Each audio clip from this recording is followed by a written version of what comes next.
Hello everybody, this is Frankie Day back here again on YouTube. Okay gents, this is update rebuild report number 4 for Chris and Alex Modeling Dedication Mosquito Build, featuring the Mali Materaz 133 scale de Havilland Mosquito Bomber.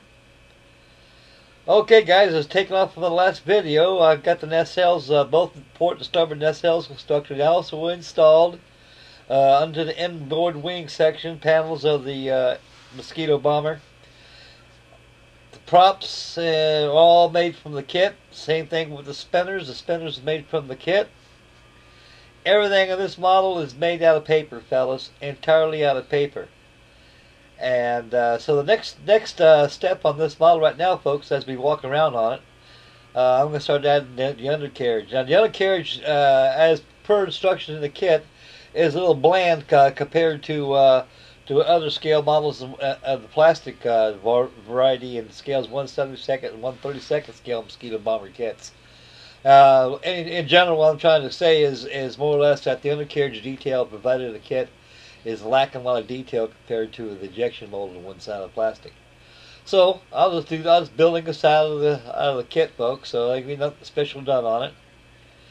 And looking at it, I went down below and brought up my Revell 1/32 scale 1971 issue when it was first released, and I compared scales. Pretty much right on, guys, spot on. 133 scale, I think, is just a smidgen, smaller than 1/32 scale. Not much, just a little bit. And the designer of this kit, I wish they would have made the nose section of this, of my Mosquito, if they would have made it using a half circular disc instead of making these pesky pedals. These pedals are really a pain in the ash can, but realistically, you know, they look pretty good, like as if they're formed panels themselves on a real aircraft. The mighty wooden wonder, the de Havilland Mosquito, the Lightning Bomber. This is perhaps, fellas, probably one of my favorite English aircraft next to the Lancaster. And I've always had admiration of the Mosquito Bomber. When I got hooked on the Mosquito Bomber, I watched an old movie released back in 1963 with Cliff Robinson. It's called 633 Squadron. Now, you want to get really into some detail of mosquitoes, fellas. That's the model, that's the video for you.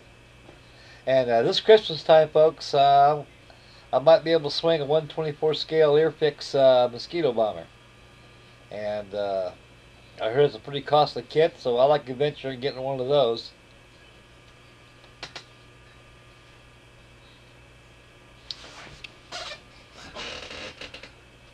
Anyway, fellas, right here is as we walk around on the other side of the fuselage, you can see how it's built, and the cones of the fuselage segments on the wing panels are done. There's Gorgeous George right there. He said, wait a minute, fellas, let's flip around her back and we can take a look at her undersides.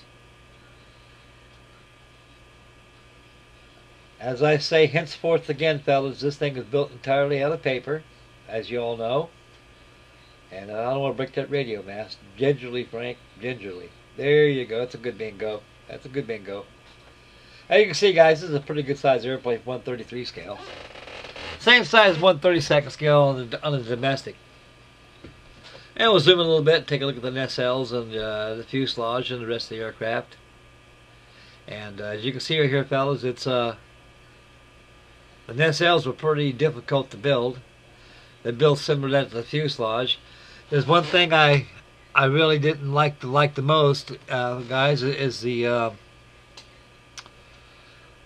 former construction instead of using connector strips and formers.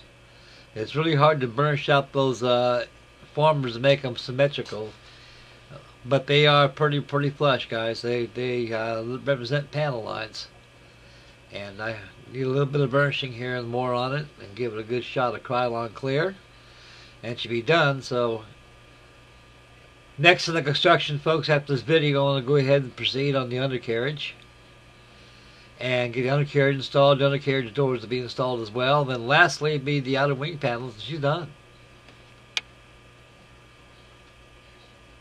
And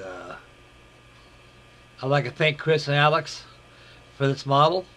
I'm very grateful. And I love paper kits.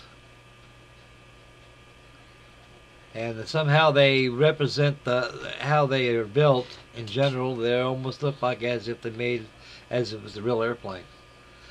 Because they actually, card kits are made precisely how the real airplane is actually designed.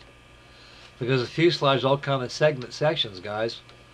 If this airplane was disassembled in real life, they could take it fuselage part by part, as if it was a model kit. And we'll back off right here, guys. Give you guys a good thumb up. A-OK. We'll zoom back in again. Okay, guys, when I finish up this special dedication build for Chris and Alex, I'm going to start on my short Sunderland. I've got the forward fuselage pretty well framed in a little bit on. I was kind of cheating a little bit on the build intro. But so I'd like to throw this in as on the next video of my short Sunderland. And so I'm going to get started on that. And also I got Craig Huff's World War I biplane featuring me Sandro Belilia.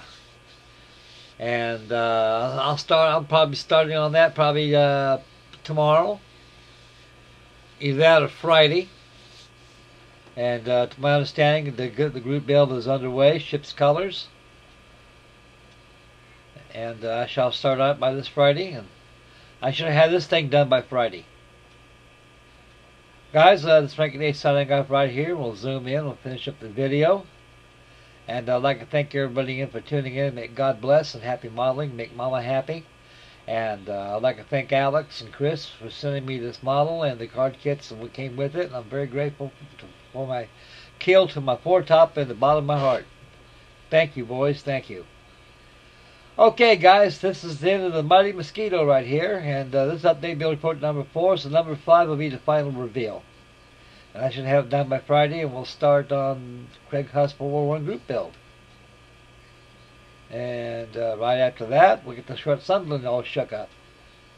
And I'll probably get some styrene kits going in too, fellas, so I'm not going to start doing the card models.